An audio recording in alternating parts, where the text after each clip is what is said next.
Hi everyone, Mr. Restov here. Hope you had a nice spring break. Wanted to welcome you back to the fourth marking period.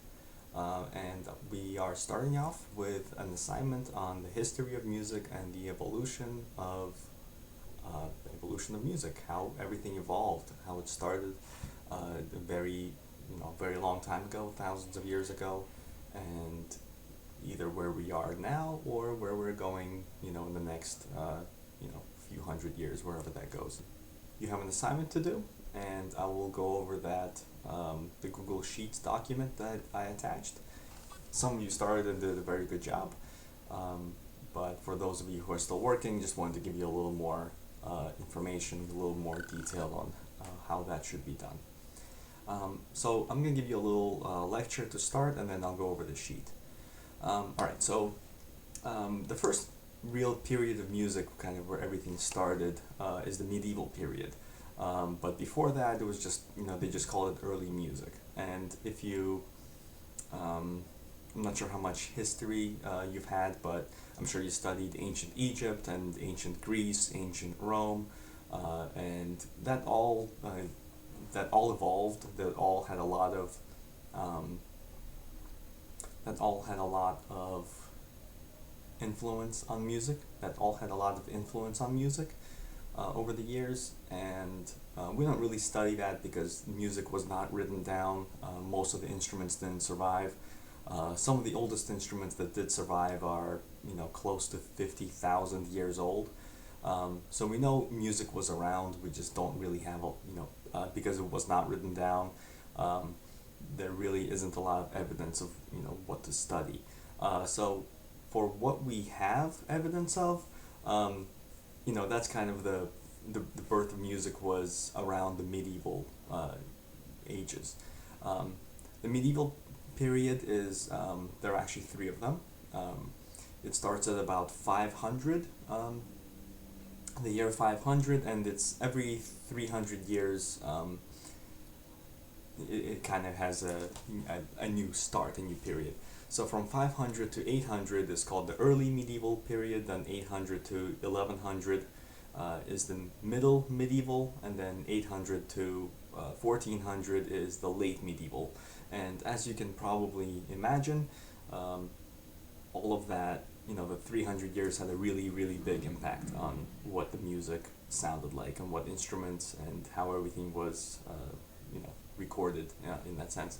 So the very early music, the earliest music that we know of that was for music's sake. It wasn't just tribes and if you want to go back thousands and thousands of years, music started with tribes. Where it's kind of ceremonial. There was a lot of percussion and vocalization. Not so something evolving into songs, but they were just kind of chanting. They were making sounds with their voices and using their hands and other tools to make sounds on either rocks or trees or things along those lines. Um, so the medieval music, which we'll start at about 500, the year 500, um, and this is all what we'll call Western music, and that means it originated in Europe, and kind of with colonization of different European countries, it traveled mostly west, or had Western influences. So we're talking right now. Um, it's strictly in Europe. All right. So the medieval music. Medieval music started about 500. And it was primarily about God, religion, and worship. Um, the music characteristics was very simple. There was usually just one line, one melodic line, and there was no background music at all. So this is called monophony. Um, these monophonic songs from the medieval period are usually referred to as Gregorian chants, which are named after Pope Gregory, who was the leader of the Christian Church about year 600. For it ruled about 50 years. During the later stages, from 800, after 1100, the music evolved where there were two lines of melody, but there was still no background. There was just two melodic lines. So as opposed to monophonic music, now it's polyphonic music. Um, and those are the primary characteristics of music at that time. There were later in the 12, 13, 1400s, kind of getting into Renaissance, instruments started getting a little more involved. You'll see a lot more string instruments, guitar-like instruments called lutes, um, clarinet, recorder type instruments, as well as kind of the early forms of what would become like something like an oboe, which was a double reed instrument, or something like a bassoon. They had brass as well. So these instruments were around. They just they evolved for what they are now. And going into Renaissance music. So the Renaissance is a rebirth, um, primarily associated with about 1400 to 1600, and it was a time of great change, not just in music, but in all arts, in literature, in art itself, fine arts, things like that. Um, it's called the rebirth because the medieval is also called kind of especially the earlier part was the Dark Ages. There was a lot of fighting, and with the Renaissance, there was kind of a lot more education. So people started to appreciate the arts. They were starting to write more books, and this is kind of when music was starting to be written down. So we have a lot more, even though it's over 500-600 years old. At this point, we actually do have written work, written music, instead of just being vocal, passed down vocally and orally. It is now being written down, so we can study it that way. So in terms of music, of course there were more instruments, but there was also more freedom to be creative and show your individual style. Um, Music wasn't just for the church, which is called sacred music. It was still the most popular music, but it was starting to um, be outside of that as well. You started to see music that was not necessarily uh, affiliated with the church or about religion and worship. Um, there were new instruments as well. Of course, you know Michelangelo. Artist. You have Leonardo da Vinci, who was an artist, inventor, scientist, and there were people of the Renaissance. They started to invent things. They're starting to use their people of the Renaissance started to invent newer tools, something that was more efficient. So they invented something called the clavichord, which was a precursor to what eventually became the piano, but not yet, not for a while. The flute was invented. It was, very primitive, but very similar to a recorder, in that sense. Um, that's mainly that's mainly it for the Renaissance. Um, okay, next on we have the Baroque period, which is about 1600 to 1750, and of course these are very round numbers. So, of course it's not like overnight from 1599 to 1600. There was a big change. Things changed after a while and over time, but we attribute the Baroque period starting at about 1600. And Baroque, the word, I think it means strange or excessive, and that's because music became a lot more complicated. Now that the harpsichord and clavichord were invented, there were a lot more musicians, a lot more skilled musicians, and they were able to harmonize, they were able to write a lot more complex music. So Um, so this was a time that orchestral groups were also um, starting to develop, and music was starting to become more of a everyday thing as opposed to just again the kind of more sacred and more churchgoer music only. It became more popular. Um, another another quality of Baroque music was that operas, stories that were set to music, were starting to become popular as well. Composers were starting to not just play single melodies and harmonize them, but they started to use dynamics. They had louder music, softer music, faster music, slower music. There was a lot more complexity and structure that we listen to music now and it kind of, we don't really think about it, but that's something that was new 500 years ago.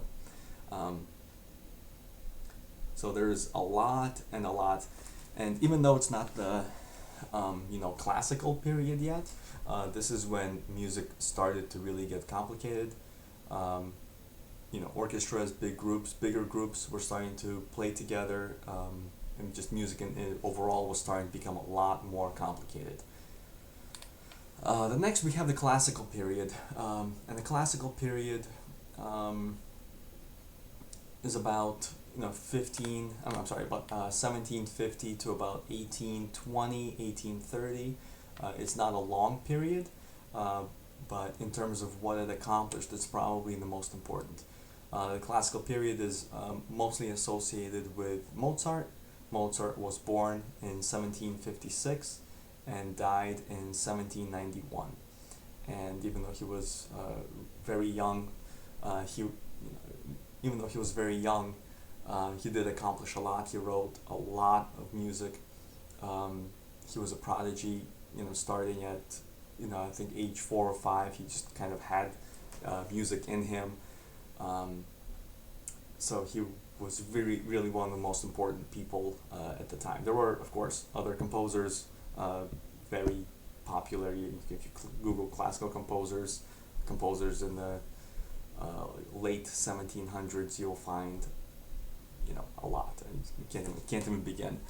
Um, so classical music, as opposed to Baroque, from where it evolved into um, music theory and kind of the what notes you're allowed to use, how you're allowed to use them, what note can go to what note you're not allowed to play after a certain note. There were a lot of rules that were being invented in terms of what sounded good and what someone said sounded good, that you were allowed to do, and things that you were not allowed to do. So there were a lot of rules.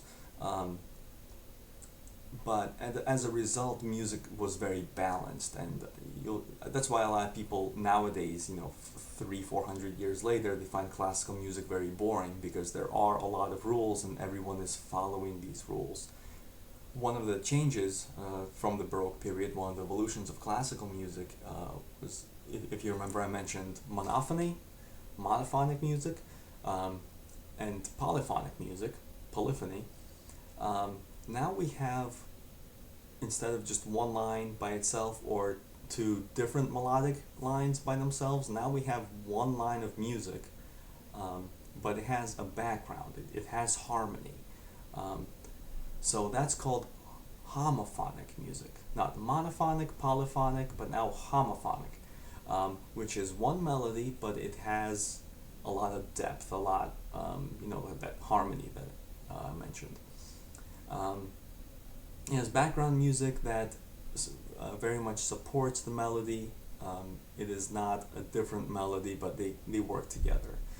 You have a lot more instruments that are being invented, like the clarinet and the flute, and a lot of the early brass. The French horn was not musical in its invention, but as it evolved Mozart started to write for French horn. He had a very good friend of his who was a French horn player, and Mozart wrote a lot of pieces. So they were starting to add musical instruments to the orchestra. It wasn't just violins, violas, cellos, and the string bass, which is kind of very just a string orchestra. But they started had flute, clarinet, oboe. Then they started to add the French horn, and then eventually, as that all evolved, they even added bigger percussion instruments, things of that nature. In addition, you have different musical types of pieces. With opera, more complexity, just different styles of music, different forms of music, just new sounds altogether. Beethoven was, also born around that time. He's very much considered a classical composer, but as opposed to Mozart, he lived a very long life. So his music really evolved into the Romantic period. The Romantic period is generally associated starting about 1830 and going about 100 years to about 1920 to about World War One.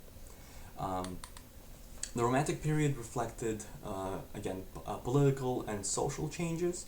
At this point, music, even though it's still very much associated with religion, worship, a lot of music is still very much about religion in some sense.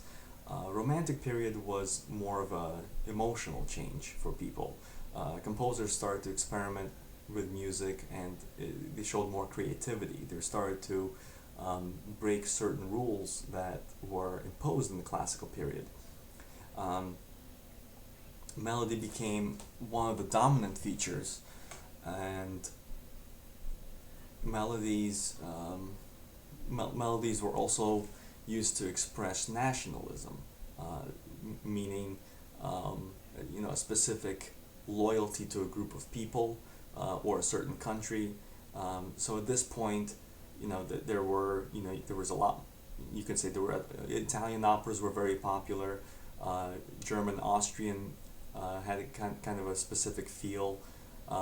Russian music was, you look up Tchaikovsky, you'll find a lot of music that sounded different.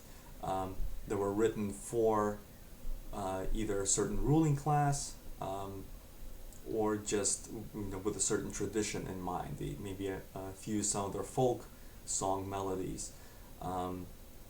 There's a lot of countries in Europe, a lot of people in Europe, and there were different cultures, different clashes, and you have Hungarian composers, French composers, English composers. There's so many, and the Romantic period was kind of an expression of their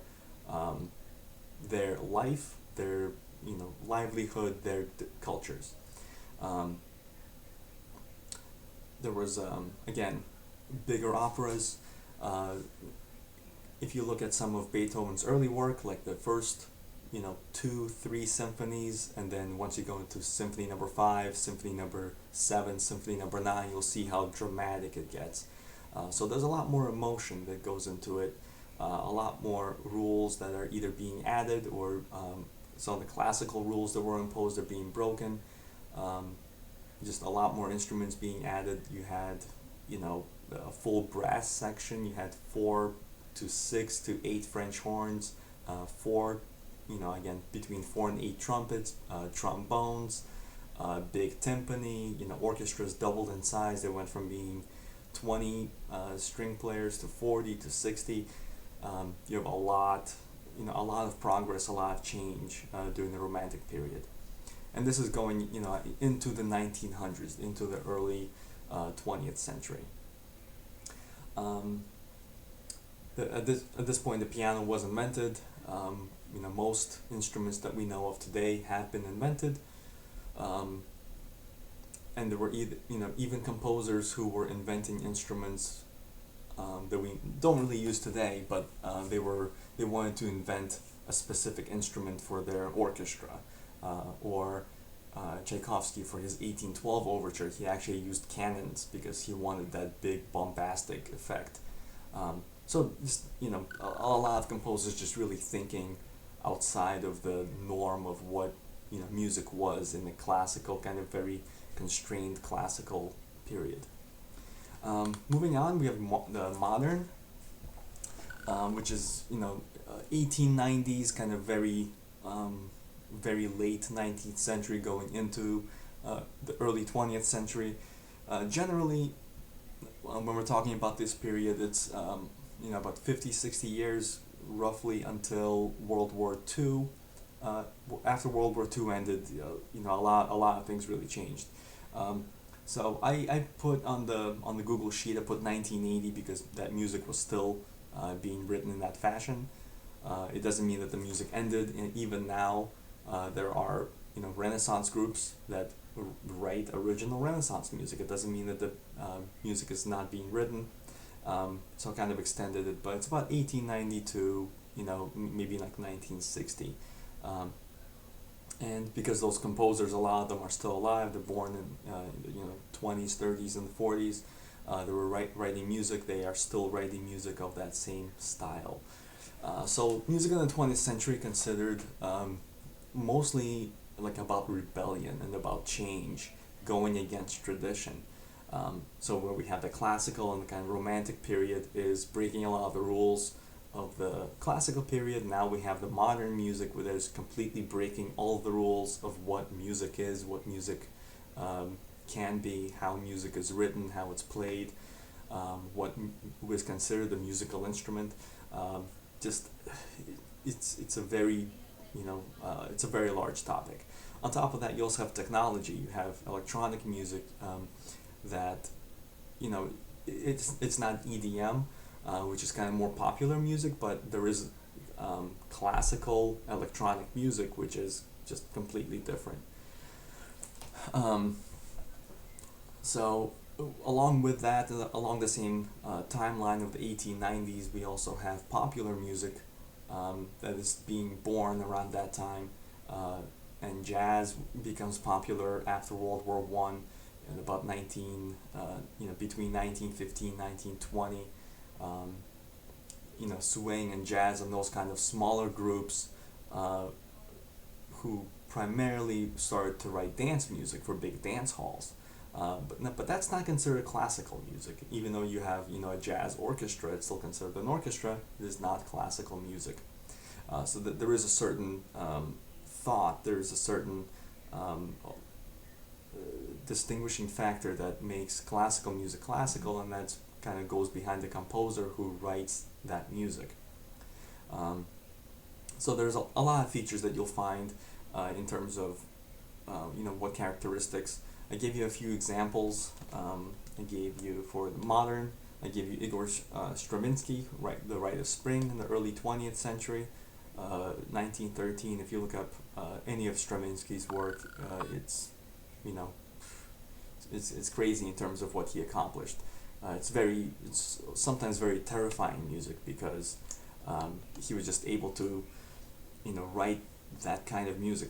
If they listened to that 100 years ago in 1813, he would probably be locked up in a mental institution. It's the kind of music that he wrote was against everything that they kind of believed prior to that. And then you have the postmodern or the contemporary, which is everything after World War II. It's some people don't even consider it music. I gave you an example of Philip Glass, and he has this Metamorphosis suite, which is I think it's four or five pieces of strictly piano music, and it's kind of he was a minimalist, so there's not a lot of change that happens in the music. It's kind of a very solemn melody that is for solo piano.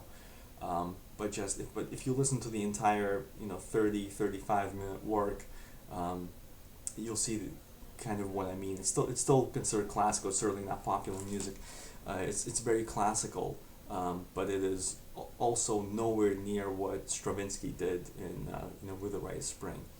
Um, so that's kind of where we are now. There's in terms of modern music, there's music that they give you some color pencils, write using colors. Don't even put any notes on the page and just give it to a musician and say, interpret this and play it. And every time that someone plays it, it's going to be different because the entire thing is improvised. But it's still considered classical music by its genre because of the way that it's written, because of its the thought that goes into it. And there was some crossover into jazz. There was some crossover into popular music. You could say that anyone that writes music is considered a composer, but to be a classical composer, you need a certain training. Um, you don't just go and start writing music if you've never studied music. So classical music is really considered for someone who studied music, who studied the rules of the classical of the Romantic period, and then if you are writing 20th century and modern music, you know how to break the rules and what rules to break, because you still have the kind of sense that the center of what classical music is. Another word for classical music is art music. It's music for music's sake. It's serious music. It's not just music, for fun, to be popular, to dance to write, a brief melody and just kind of, to write something simple to get stuck in your head. It's serious music for not necessarily for serious people, but it's for, that's why it takes so much thought and so much concentration to sometimes appreciate classical music. It's something that you have a 30-minute piece of music, and if you try to do something else, you'll lose your concentration, and then you'll be like, oh yeah, I didn't get that. So it's something that you really have to concentrate on. It takes a lot of thought and to kind of see the genius in it. It's not music that you put on in the background and play for an hour and a half and then say, oh, okay, that was cool. So that's the difference, and that's kind of the evolution of the very early music going into the modern period. I will now change the screen and go over. I will now change the screen and go over the worksheet that I want you to fill out. All right, so this is the Google Sheets document that I want you to fill out. If you listen to the lecture, then you can probably fill this in while you're listening to the lecture. I gave you all the dates years associated with the periods. You probably heard that I mentioned the medieval period being starting about 500, and just for the sake, and you have 500 to about 800. Oops.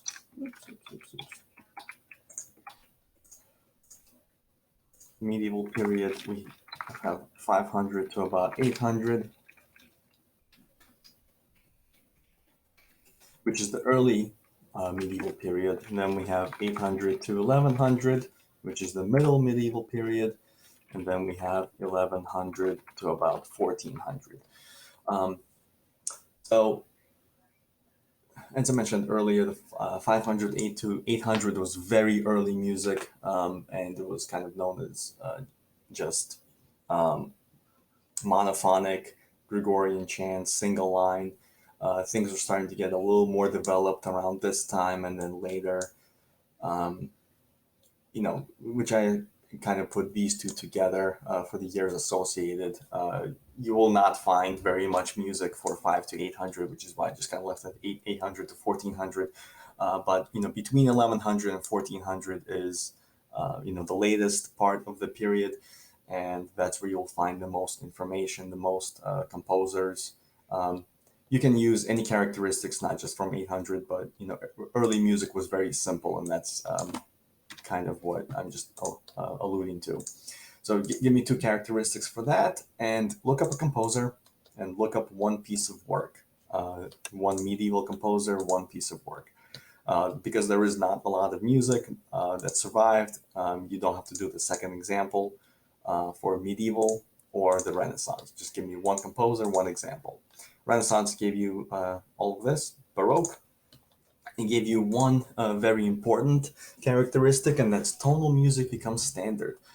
If you remember from our last week's assignment, tonal versus atonal, um, you may want to use that atonal probably in one of these two. You may want to look up, again, what atonal means when atonal music started. Um, so at this point, they kind of had, just the one scale, and they had different modes. If you remember what modes are, they were called church modes because all those church modes were really very prominent between 800 and about 1600. Once the Baroque period started, we had tonal music, and we kind of got the chromatic scale. So there was a lot more progress in this sense. One of the most famous composers for the Baroque period is Johann Sebastian Bach, and he wrote a lot of music, mostly for the harpsichord. The piano was not invented yet. And then another one, uh, violin player and composer, also piano composer, but Vivaldi, Antonio Vivaldi, was very popular. But there are a lot more Baroque composers than Renaissance or medieval composers. So give me two separate composers, but I want a piece of music by that composer. Some of you are giving me one composer and then a piece of music by someone else, and then a second composer and then a piece of music by someone else. Um, that's why I color coded these. I want this, for classical. If you I gave you Mozart, very important. I just gave that to you. Give me a piece of music that Mozart wrote. Don't give me something else. And then give me a second composer and a piece of music that second composer wrote. I would like you to put the other very prominent composer I mentioned in my lecture. You don't have to, but it's probably important that you do. Romantic, again, give me the years, a couple characteristics for how music changed, how music evolved.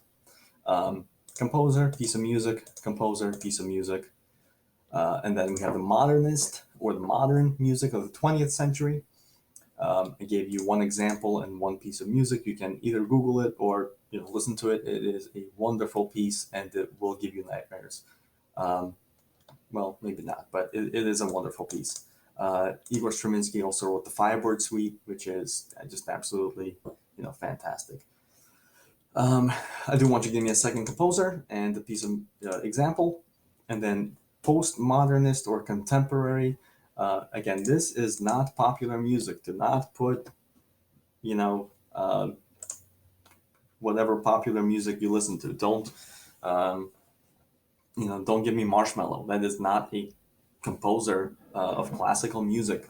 I want a modern classical composer. I'll give you one example, Philip Glass. If you can't think of one, if you can't find one, Google Philip Glass, and you will find at least five other people that he was influenced by. As you can see, this piece of music was written 30 years ago, roughly. Um, so he was influenced by people who were writing music in the 40s, 50s, and 60s. And he influenced people that are writing music, 2000, 2010. So there were even 1990s. There are a lot of composers, and I'm sure you can find one. Just use Google. If you go and you type in Philip Glass, you find American composer. You click on that, you have a nice Wikipedia page, or that's actually his website. Read his biography. It's kind of old now. But if you go to his biography, if you go to his Wikipedia page, you'll see similar minimalist composers, and maybe compositions.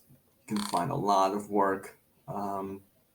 You can, if you look at Music in 12 Parts, something he wrote, you will find, some information about what the music was.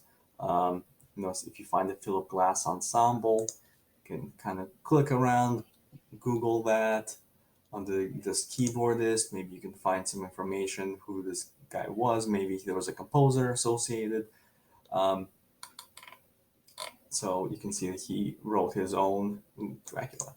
Um, so there's a lot of ways you can find music that way. And I'm sure you kind of do the same thing with popular music. If you find, if you do listen to Marshmello and you're like, oh, I really like this style of music, you can find artists like Marshmello. And you'll, go sometimes go back into the 1980s, 1990s of something that influenced Marshmello. And you can kind of go back and even find, if you find who influenced Marshmello and then who influenced that composer, who influenced that composer, you can go back 100 years and say, it's a little bit of a loose connection, but maybe maybe Marshmello was influenced by Philip Glass or Igor Stravinsky, or even going back further. So there's a lot you can do with this. I know it's it looks like a lot of work. There's a lot of empty boxes, but I think once you start writing it, you'll see that it's not really a lot of work. Um, Anyway, that's that. We'll continue the history assignment in a sense next week. I'm going to give you a little bit of a break in terms of writing, and we're going to have a little. I'll give you some terminology that is very important. I mentioned it here, but it's not really, um, a quiz in that sense. But I'm going to give you some terminology and just make sure that you know it. Have a nice week. If just a little side note. Um, some of you did not do the work for the last 4 weeks that we were home. So you will receive an incomplete on your report card if you did not do the work. If you did at least one or two of the assignments, then you will receive, in a sense, a regular grade. It's probably not going to be very good if didn't do half the work. Of course, we did work for the first, 5, 6 weeks of the marking period, so that will count. But if you did not do any of the assignments in the last 4 weeks, you will receive an incomplete, and you do have to complete that work. There are no kind of late penalties. However, you do have to do the work regardless. So make sure you do that. Log on daily. This class is once a week, so this shouldn't take you too long to do. Of course, my lecture is a little bit longer, but I did want to go over everything that I think is important. I will see you all next week. Thank you.